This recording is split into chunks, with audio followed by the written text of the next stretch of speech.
ये जीत बंगाल से आगे केरल तक जाएगी। कोई बहुत लोग ऐसे हैं जो पार्ट टाइम पॉलिटिक्स करते हैं, राहुल गांधी टाइप, जो आधा समय बिहार में जब आते हैं या देश में आते हैं तो केवल एक देश की बात थोड़ा मोड़ा करके फिर विदेश चल जाते हैं। पटना एयरपोर्ट से ही भारतीय जनता पार्टी ने नितिन नवीन का स्वागत किया। नितिन नवीन को खुली बस पर रोड शो करते हुए पार्टी दफ्तर तक लाया गया। नितिन नवीन के ऊपर बुलडोजर पर चढ़कर लोग फूल बरसा रहे थे। बस की छत पर से लोगों का अभिवादन स्वीकार करते हुए राष्ट्रीय कार्यकारी अध्यक्ष नितिन नवीन 2 उप मुख्यमंत्रियों के साथ थे। अंत में पटना के मिलर स्कूल ग्राउंड पर उनके अभिनंदन में एक सभा हुई, जिसे उन्होंने संबोधित किया। नितिन नवीन ने 1 लाख युवा नेतृत्व को आगे लाने की घोषणा की। देखिए पूरा वीडियो और इसे शेयर करने का कष्ट कीजिए।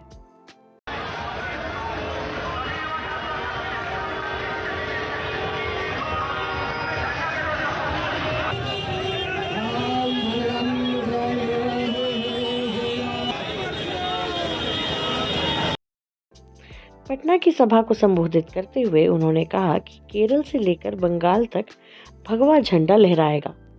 आप लोगों ने प्रचंड जीत दी और प्रचंड जीत के बाद नरेंद्र मोदी और नीतीश कुमार की करिश्माई नेतृत्व ने जो परचम लहराया, उससे पूरा देश कहीं ना कहीं आज उस प्रकाश के जीत के प्रकाश से आगे बढ़ रहा है।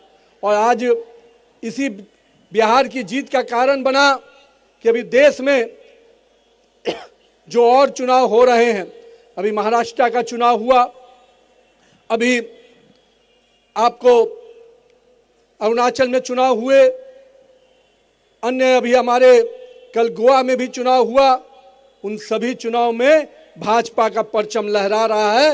ये सब बिहार की जीत के बाद जो शुरुआत हुई है वो अभी आगे, मंगल जी कह रहे थे, ये जीत बंगाल से आगे केरल तक जाएगी। चिंता मत कीजिएगा, भगवा हर जगह लहराएगा। पटना में उन्होंने राहुल गांधी और तेजस्वी यादव को पार्ट टाइम पॉलिटिशियन कहा।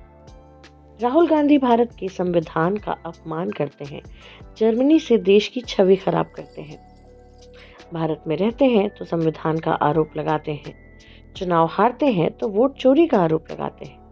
नितिन नवीन ने कहा कि भारतीय जनता पार्टी के लोग रात दिन काम करते हैं। सुनिए नितिन नवीन को।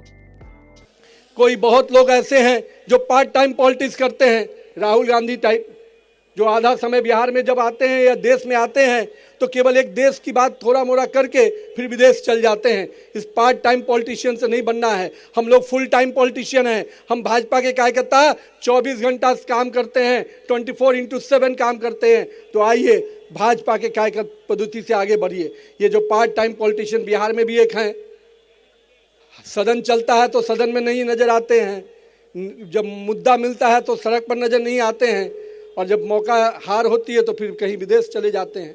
एक तो राहुल बाबा हैं जिनको आप सब कोई देख रहे हैं किस प्रकार से अभी जर्मनी की ज़मीन पर गए थे, अब वहाँ भी जाकर देश को अपमानित कर रहे हैं। उनकी एक प्रथा है, देश में रहेंगे तो देश के संविधान को गाली देंगे, देश के कॉन्स्टिट्यूशनल बॉडी को गाली देंगे, चुनाव आयोग को गाली देंगे, सुप्रीम कोर्ट को अवमानना करेंगे। लेकिन जब बिहार देश के बाहर जाते हैं तो देश को ही गाली देते हैं। ऐसे युवाओं को युवा आप कह नहीं सकते। ऐसे लोगों को सजा देने का समय आ गया है। बिहार की जनता ने सजा दिया। जो वोट की चोरी का आरोप लगाते थे, जनता ने वोट की चोट ऐसा लगाया कि बिहार से जो भागे हैं तो अब जर्मनी में जाकर बसे हुए। अपनी कम प्रभाव शैली में उन्होंने पार्टी का अगला मिशन रखने की कोशिश की। देखते रहिए विमर्श न्यूज़।